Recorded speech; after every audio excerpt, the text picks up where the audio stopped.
Assalamu alaikum, brothers and sisters. I hope you're well.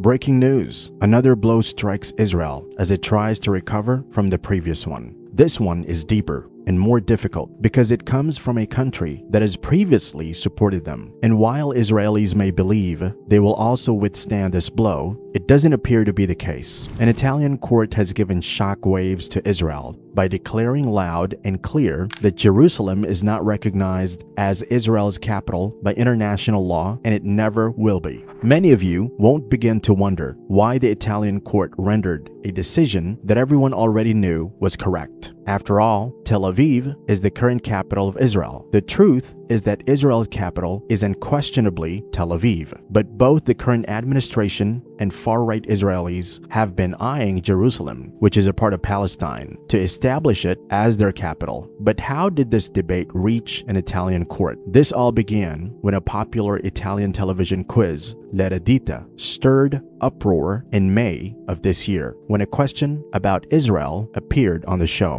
When asked to name the capital city, the rival replied, Tel Aviv. Flavio Insinna, the talk show host, did not accept this as the proper response and corrected the participant by saying it was Jerusalem. However, the Association of Solidarity with the Palestinian People and the Palestinian Association in Italy were not pleased with this answer of the host and took it to the Italian court. The Italian courts, which concluded the case, agreed with them. International law does not recognize Jerusalem as the capital of the state of Israel. The court's following verdict declared, according to Judge Cecilia Pretesi, Italy's legal system ought to abide by UN decisions that denounce Jerusalem as Israel's capital. The decision is consistent with Italy's 2017 UN General Assembly vote opposing the US recognition of Jerusalem as Israel's capital. It is known that on December 21, 2017, Italy voted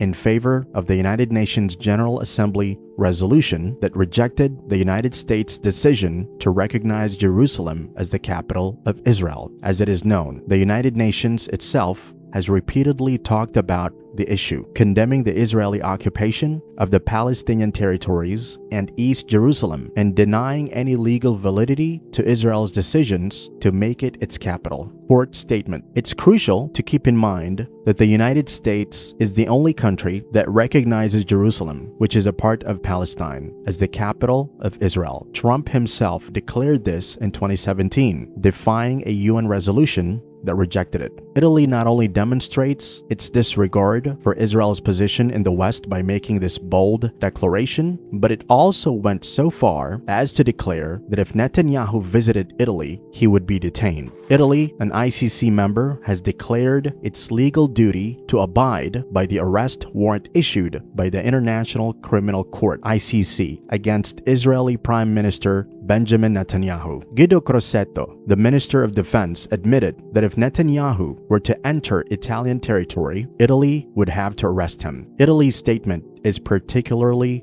noteworthy because no other European nation chose the decision to arrest Netanyahu, and some, like Hungary, even called the ICC's arrest warrant wrong. US President Joe Biden, as expected, criticized the ICC, calling the warrants outrageous and reaffirming the US's unshakable support for Israel, while Germany acted as though no such warrants have been issued and continued providing arms to Israel. Italy had previously demonstrated its clear stance by imposing a full arms embargo on Israel and strongly denouncing it following the UN peacekeepers in Lebanon incident. When no one, even in the European Union or the West, is prepared to speak out so loudly against the apartheid state of Israel and call it out for its activities, Prime Minister Giorgia Meloni seems to still have the courage to do so. Prime ministers, presidents of states, owners of big corporations, and media houses are scared to say anything that could anger Israel, which is unfortunate since a woman is not scared to stand alone in a world full of male leaders. May Allah subhanahu wa ta'ala give justice to our brothers and sisters in Palestine. Ameen.